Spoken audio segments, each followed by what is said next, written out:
Davis. Actually, Fort Davis was first known as Camp Gatun, and poor folks who were there, they were living in tents.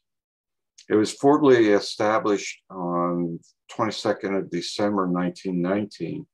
Fort Davis was downgraded to a sub-installation of Fort Gulick in 1956 and was mainly used as for housing. In 1962, 4th Battalion, 10th Infantry, which was part of the 193rd Infantry Brigade, was activated at Fort Davis and remained there until inactivation in 1984. In 1985, when parts of Fort Gulick were turned over to Panama, that revived some of the activity at Fort Davis, and some of the units were relocated to Gulick, and actually from Gulick. And major units assigned to Fort Davis in 1994 included the 5th Battalion, 87th Infantry, the 7th Special Forces Group, and Company C, that was Company C of the 3rd Battalion, 7th Special Forces Group, the 549th MP Company, the 747th Military Intelligence Battalion, and the 1097th Army Boat Company. Fort Davis was turned over to the Republic of Panama on the 1st of September, 1995.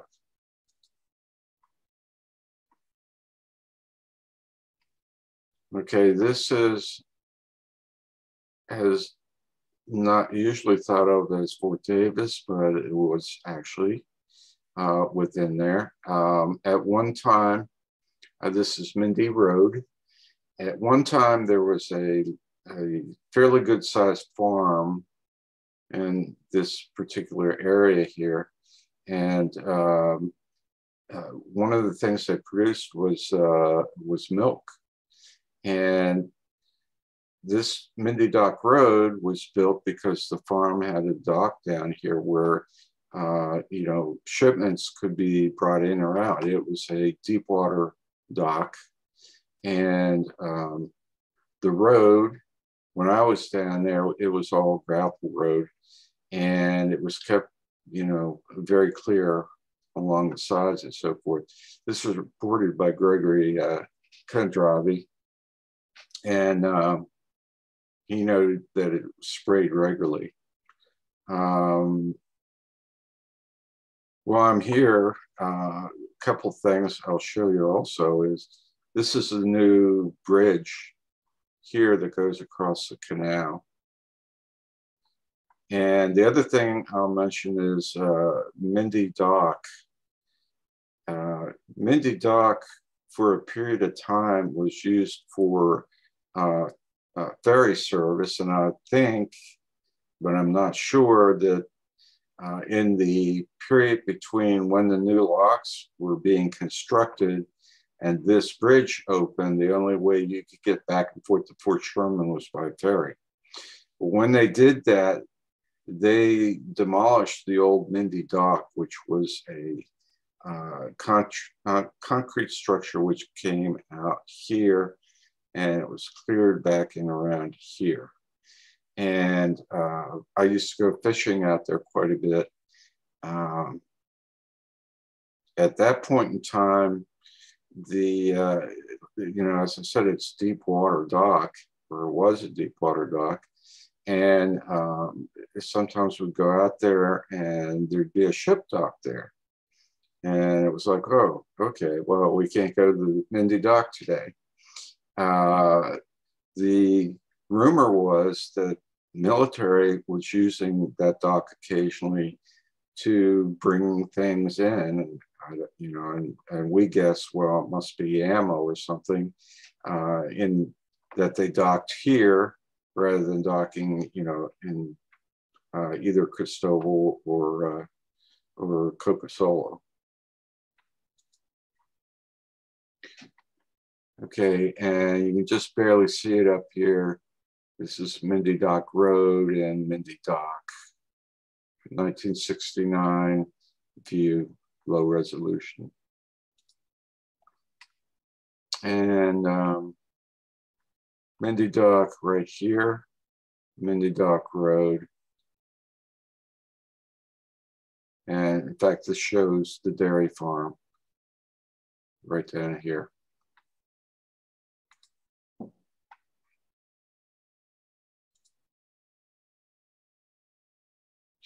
Next is in the center of Fort Davis. And this was reported by Candace Newton and Wally Thomas, and I've heard others talk about this too. And what they were interested in is that this used to be an open parade field in the middle here. And they said anywhere between the PX, which used to be down here, and the barracks, which surrounded it, they felt should be tested. I have pinned a location here. There's a couple things though. The reason I'm off to the side is that all of this has been put in there, built in, that wasn't there before. The other thing is that this is now a police training center, this entire thing, and access into this from any point is controlled. And I'll show you a couple things here. And before I do that, I'll back out to give you an idea now. It's probably going to look unfamiliar to most people because the new locks here. But the old swimming pool is out here. At one time, the provost marshal's office was over here. And this was headquarters, Atlantic Area Command up here. The old Fort Davis Theater down here. 1969, low resolution. You can't see much detail, but that's where we're talking about. And this is a picture from the 1980s, taken by Bill Mack.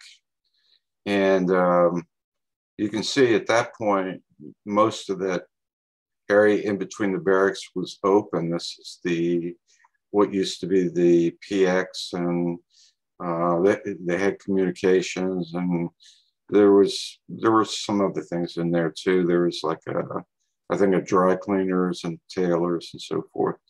And these are the barracks that surrounded that.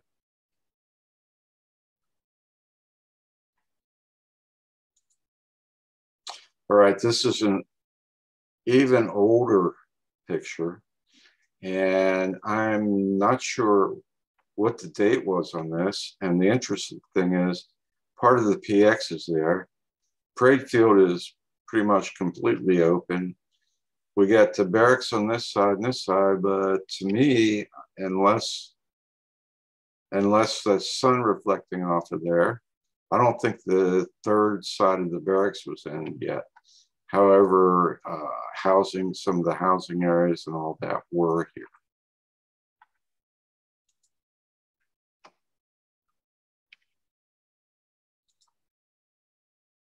Next place, and I'm the reporter on this one.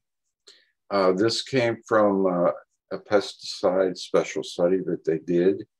It was a sampling, and one of the locations they took samples from that they reported on in the study was Fort Davis. However, they didn't give any specific places, but a lot of what they were looking at were things such as DDT and its after effect of DDE. And I selected, one of the housing areas here. It's one of the older housing areas. And if we go through, on here. What we're talking about is right over here. And if we look back at Bill Mack's photo taken in the 1980s, here's this housing area here, right across the street from the baseball diamond and so forth.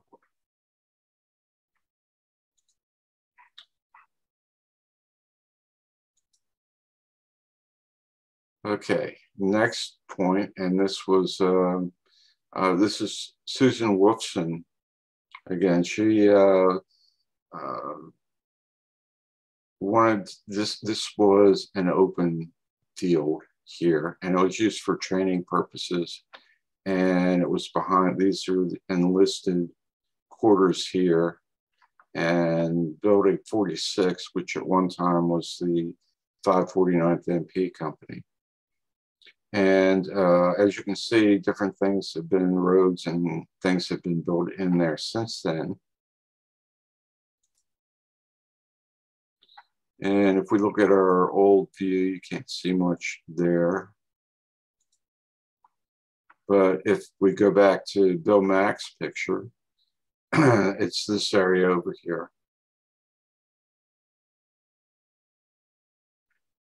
These are the enlisted quarters, building 46, where the MPs were, and etc.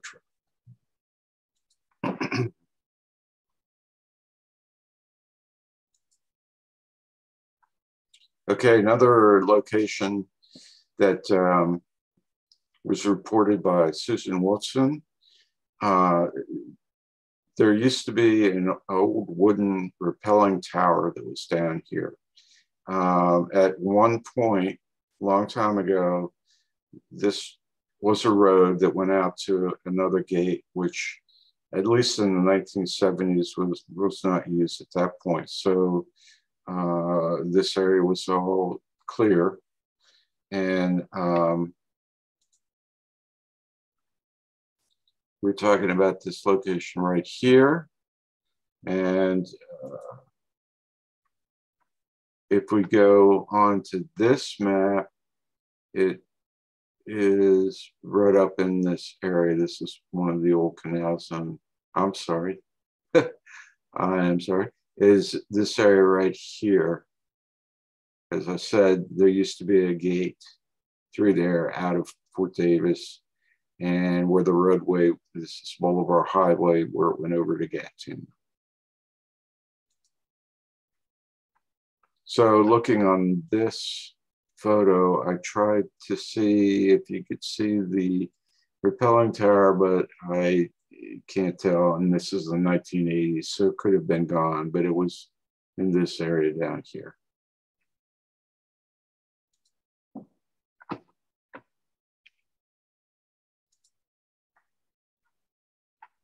Okay, the next one is an embankment that was in front of Building 46, which was the 549th MP Company. And this was reported by Greg Kondravi. And, you know, he said, well, the vegetation was killed overnight. Things were quite different back at that point. You're looking at a current view, and this is the embankment. That embankment back in the prior days had power lines running on it. With the new canal, new lock construction, which this is what this is here, the railroad tracks were relocated from, they were over here in Gatun, and they now run up here on the top of that embankment. All right, that's where the railroad now runs. So let's take a look at a few things here. All right, this is the old view, and we're talking about right here. You see, and at that time, the railroad tracks came down here like this. They had a station in Gatun and on up.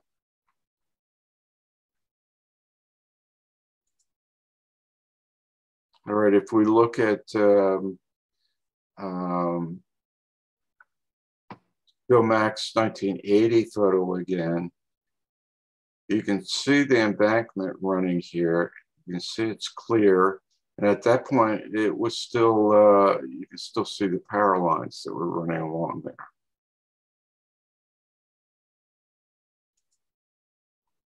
Okay, this is from January of 1971.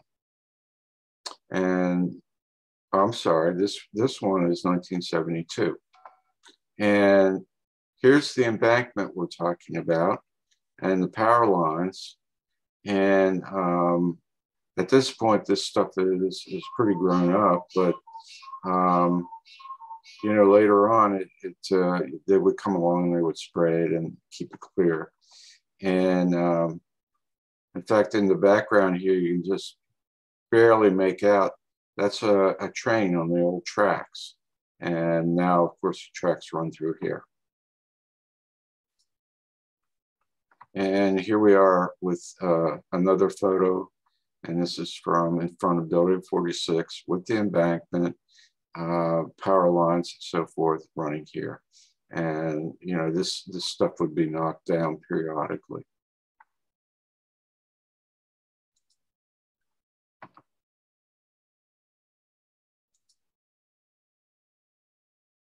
Okay, this was reported by Earl Jones. And Earl Jones felt that the Fort Davis ammo storage area should be looked at. And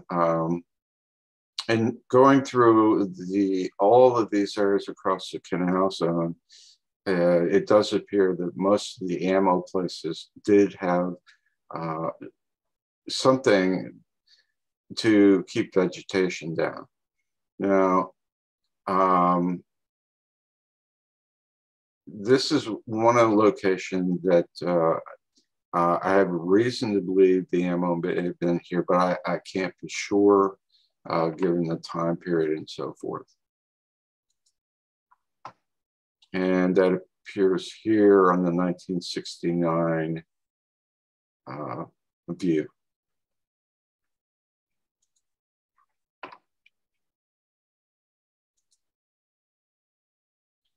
Okay, and our last Fort Davis place is, this is Dock 45. And actually, this is one I reported.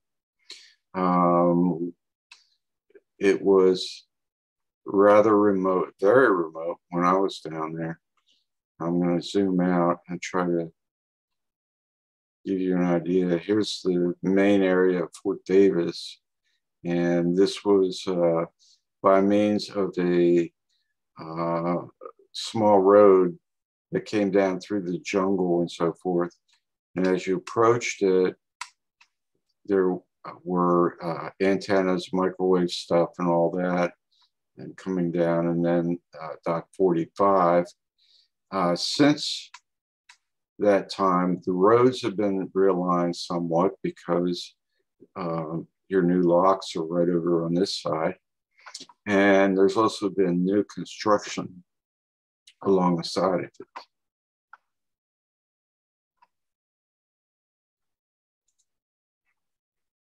And this is the 1969 view. And as you can see, it was probably one of the most remote places in Fort Davis. There's the main base.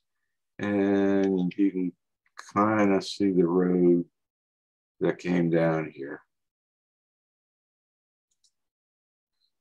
All right, I wanted to point out too on this map fragment, here's Dock 45, and here's the tower that I talked about. And this map indicates that that would be to the west of Dock 45, there was some sort of underground structure. I don't know what that might have been or how it was used. But if we look at our current view and that it was just west, it appears that, you know, perhaps this new construction that was done was over top of that underground structure.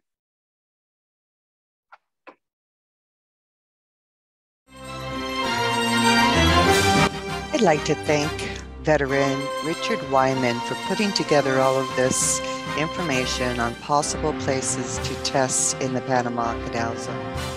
We are further than we have ever been before. We have a rulemaking request that's been granted by the VA Secretary. We have an HR 5026 bill for Panama introduced into the Congress.